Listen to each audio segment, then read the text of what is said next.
Hello there, I'm Paul Isles, Project Manager with Accurascale Limited, and we're here today at Quainton to revisit the scene of where we first measured up and surveyed Siphon Wagon 2.5 years ago. The model's just about to come out. It should be with many of you now, but we thought we'd take the opportunity today just to have a look at the similarities between our model and the real thing, which there's quite a lot, and just to run you through some of the finer points of the model.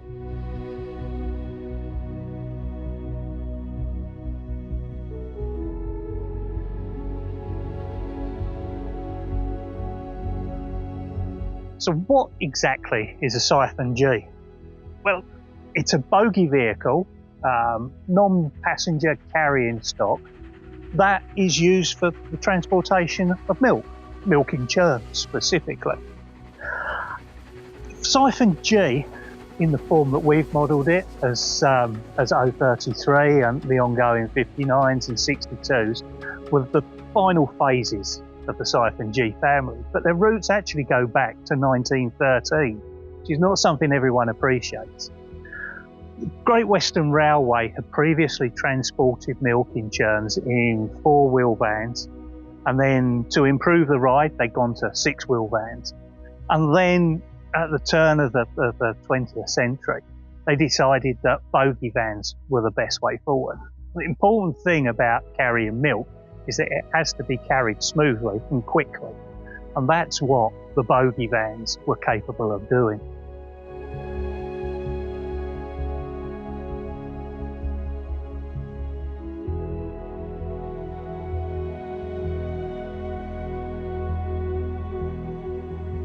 So we picked up the story of the Siphon Gs with the O.33 pattern, which is a 1930 design. Number of our models feature this pattern, and it remained like that until the beginning of the Second World War. Because of their general usefulness, their ability to be converted into war cars and ambulances, a number of these were converted into military vehicles during the Second World War. So what we find is at the cessation of the Second World War, a number were converted back to their original spec, but this time they carried the diagram of O.59. Things stay that way into the BR times, and such was the usefulness of the Siphon G, such was its ability to carry parcels, perishables, and such, that BR ordered another batch of them, and these were the O.62 variants. Now, again, these were used for parcels, newspaper carrying in particular, and with their rebuilds, you end up with a van that was in use and built from 1955 until the late 70s, early 80s. So when we look at modelling any particular prototype, there's always a number of features that stand out that give that particular prototype the character that it has. And the Siphon is certainly no different in that respect. In actual fact, you could probably say it's one of the most characterful wagons coaches that you could choose to model. The first thing that strikes you with the Siphon is the end profile, and it's one that causes a lot of grief throughout the creation because you've got a very flat roof. The shoulders sit at the right height, but the roof profile itself is very flat, and that makes it look wrong. Whenever you're designing, whenever you put it up against anything, the instinct is there that you've got something wrong, but it is one of the defining features of the Siphon. You've also got these angled handrails here at the end, which again sit offset, and that's a point that was keen to get across in the model. The gangway, we've made rubberized just to give it that crush, give it that droop to the model that is missing with a solid plastic piece.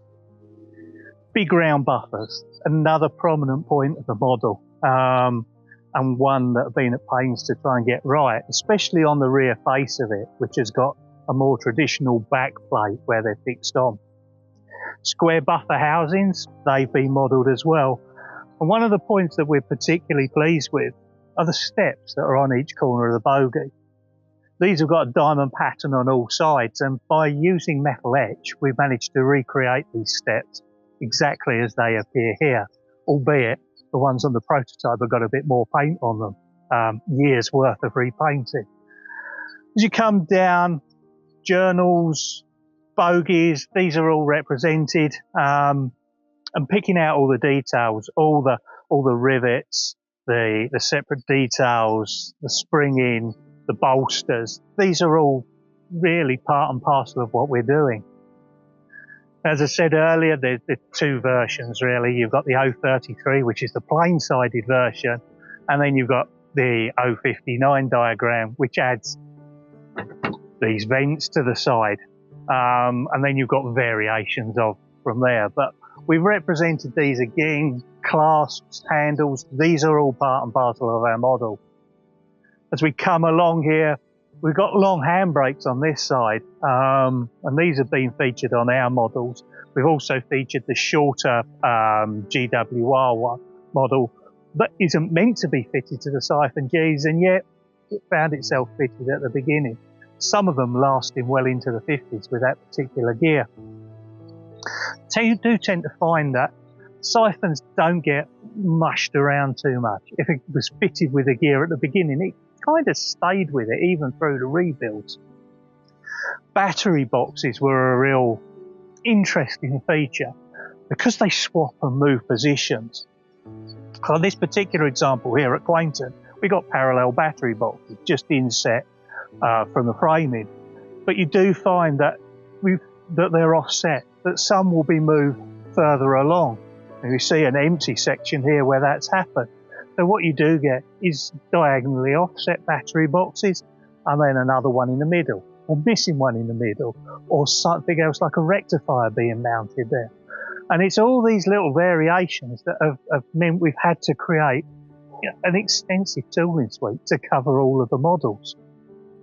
As we come down into the frame, steps, again, grills, we haven't gone all the way through because that weakens the structure, but we've gone deep with the grill features here so that you get that authentic look. And of course, when you're weathered, perfect point to catch the dust and road dirt that comes off.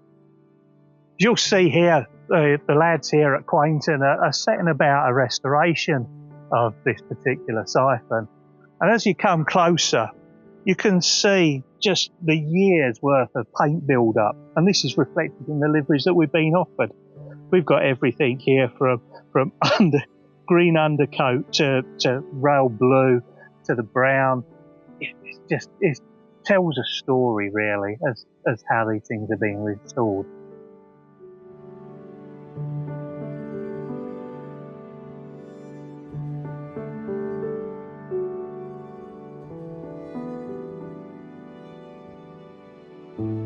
So with the models arriving with customers now, it's probably a good time to have a look at some of the models we've produced and to run through some of the highlights.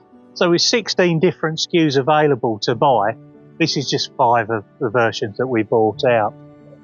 You'll notice here, even though it's covered in authentic restoration siphon dust, that we've got the BR Crimson O.33, got an O.33 here in BR Maroon and the sister Maroon one. We've got the M Parts Olive version, and you'll notice a cut down end with no gangway. And then we've got the NMV, so this is 62R, which is one of the rebuilt ambulance versions.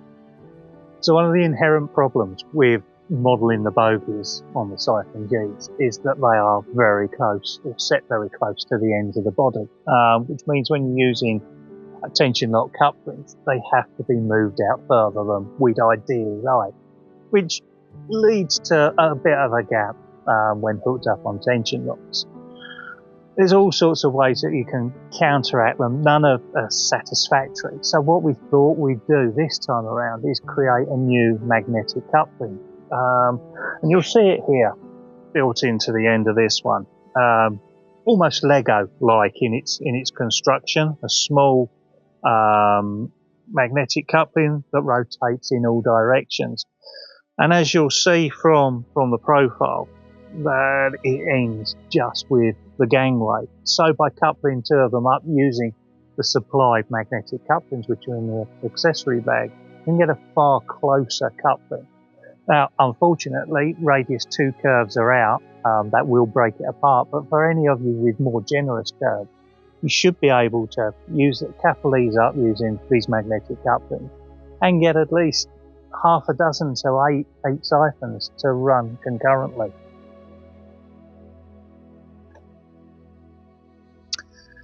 So it's been smashing coming here again to Quainton and revisiting the site, meeting the people again and meeting the lads that have been restoring this particular siphon. We're going to depart now.